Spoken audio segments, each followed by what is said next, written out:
Who thinks President Trump is mad? Who's surprised that President Trump managed to become president again after the last time? Who thinks that President Trump is going to fix all the problems of America? Arguably the biggest, greatest nation in the world, certainly the wealthiest and the most powerful. Who thinks President Trump is going to drag the world into a crazy world war? Things that have been happening recently in Iran, alongside Israel, walking away from Ukraine, which is pretty much unforgivable in my book, but that's another story. I've seen in the last couple of days Trump's new gimmick, because Trump is a showman, isn't he? And his latest stunt has come from completely nowhere in my eyes. There's that many things going on with him, I just can't keep up. And there's probably so many more crazy nut job things going on underneath the surface that nobody will ever keep track of all of this stuff. But yeah, the latest thing he's got now is, he calls it Alligator Alcatraz. Have you seen that on the news recently? Read about it? Right, the details as I understand them. Trump currently is on a bit of a drive to get shut of illegal migrants in the US, or some illegal migrants, or some that have lived there for 20, 30 years. He doesn't appear to be bothered and doesn't appear to know what he's doing at the minute.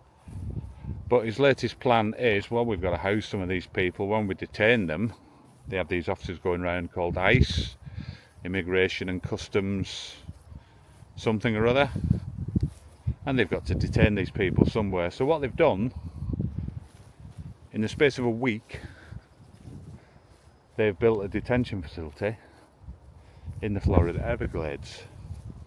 And apparently this place has been built and it's surrounded by swamps, lakes. Basically it's riddled with alligators, pythons, other creatures, water on all sides. A little bit like Alcatraz, really. Alcatraz doesn't have alligators though. But the idea is, these people are going to go into this detention facility, and it's going to be a little bit like the Alcatraz thing, where you weren't expected to escape because you're surrounded by miles of water, treacherous waters as well. So there's that part of it, a security thing. Second thing is, he's done it in a week. They've put all this together in the space of a week. Whether that's a Trump week, might be 2 months, they might have been working on it for a while. But how do you put this facility together with all bars, and apparently it's an air-conditioned tented roof. There's bunk beds in there, there's gates, there's locks, there's padlocks. How do you manage to put all that together in a week? And the cost of this is going to be $450 million a year to run. Now, this place, hang on, we have another plane. I was going to show the planes if I can. Let's have a look if we can get it.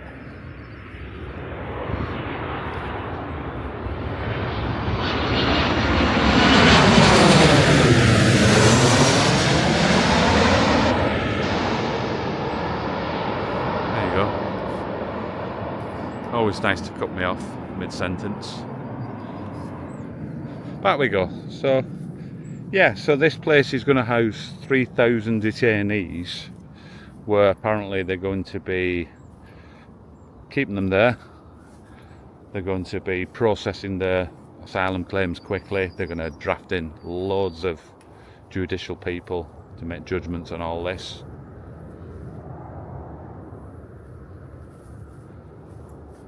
But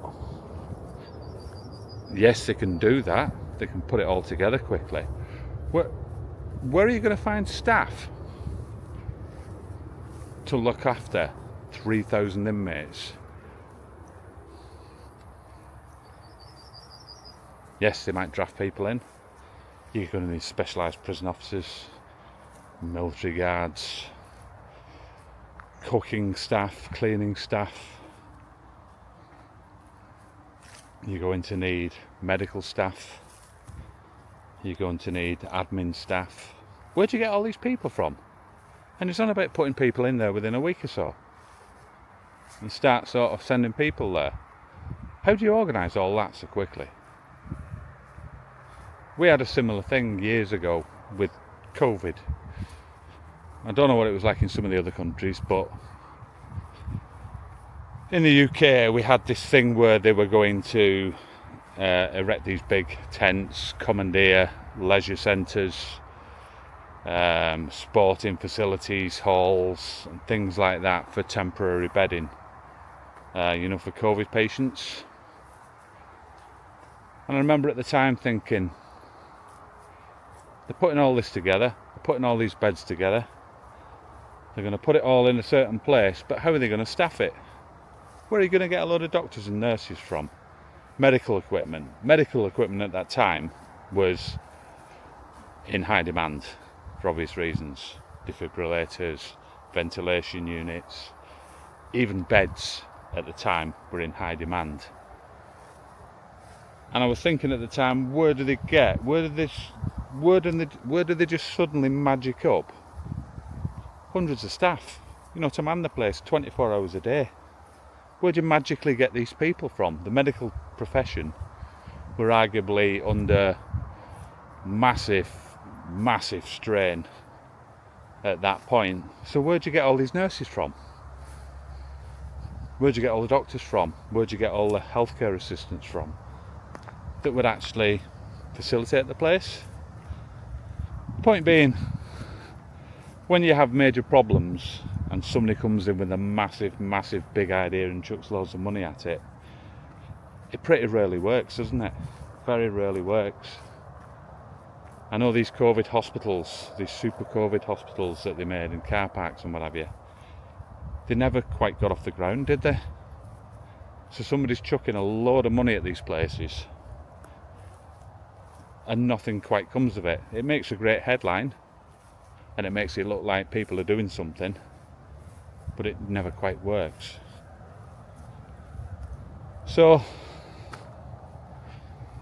I don't know where America's going right now. I think Trump is certainly one of a kind, isn't he? Do you support Trump? Is there method to his madness that only he knows and his close team?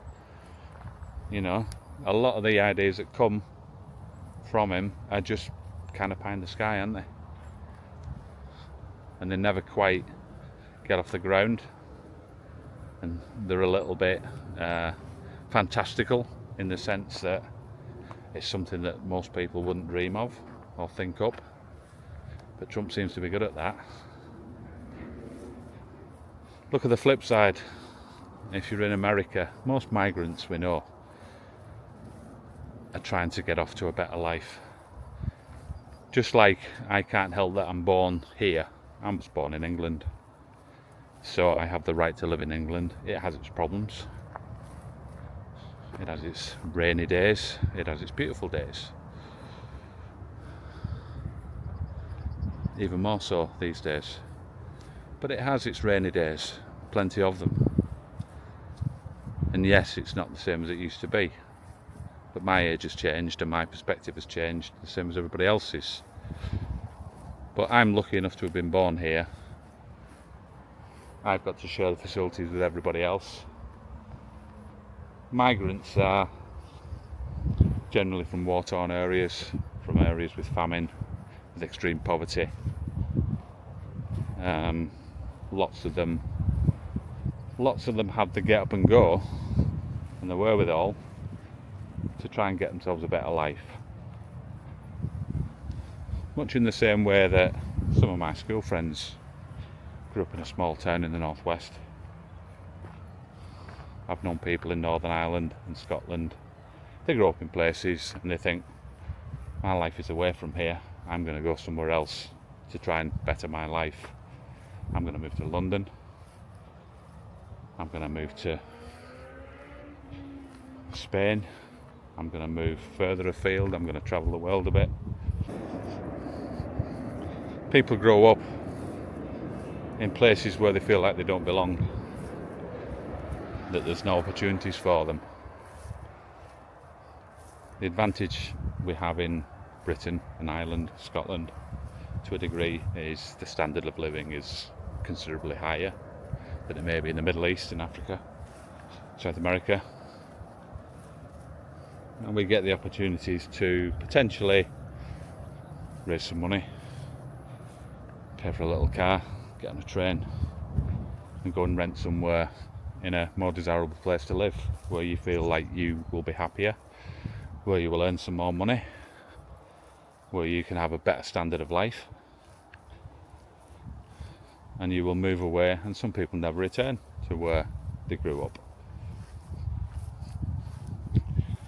When you're in South America, arguably you have a poverty level, you have a crime level, and lots of people will go to America. They will try and make a fortune. My own brother lives in America. He always said to me, there's a chance to earn a good living over here and have a nice life, and that's what he's done with his life.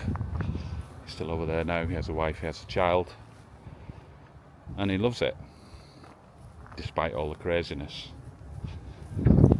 Yes, migration can be a problem if unchecked, uncapped. We're seeing a lot of problems in the UK at the minute. It's upsetting a lot of people. But would we start building tented reception centres in the UK?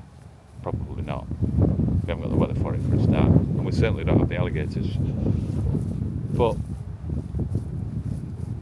my question is, where will this end? He's on about building huge migration camps across the US in various states, Louisiana, Texas, southern states mainly, I believe. But will it work? Alligator Alcatraz. I'm sure there's a real name for it, but Trump likes a headline, doesn't he? Whether you're a fan or not, the guy certainly brings novel ideas, but how much of it is just stupidity spouting forth from his brain? How much of it will actually work? How much will it cost the American taxpayer? And will it work? So yeah, I'm a bit flummoxed by that one. I'm going to watch it. I'll be interested in that story to see how it all works, but in the meantime,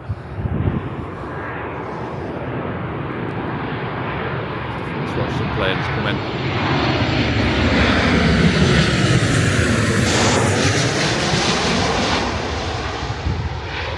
Another Ryanair, 10 a penny Ryanair flights. I will do a Ryanair story one of these days as well. Another little bugbear of mine. But if you're watching, thank you for watching. I'm quite enjoying these little walk arounds, getting a few things off my chest. Hope to see you soon. Ciao for now.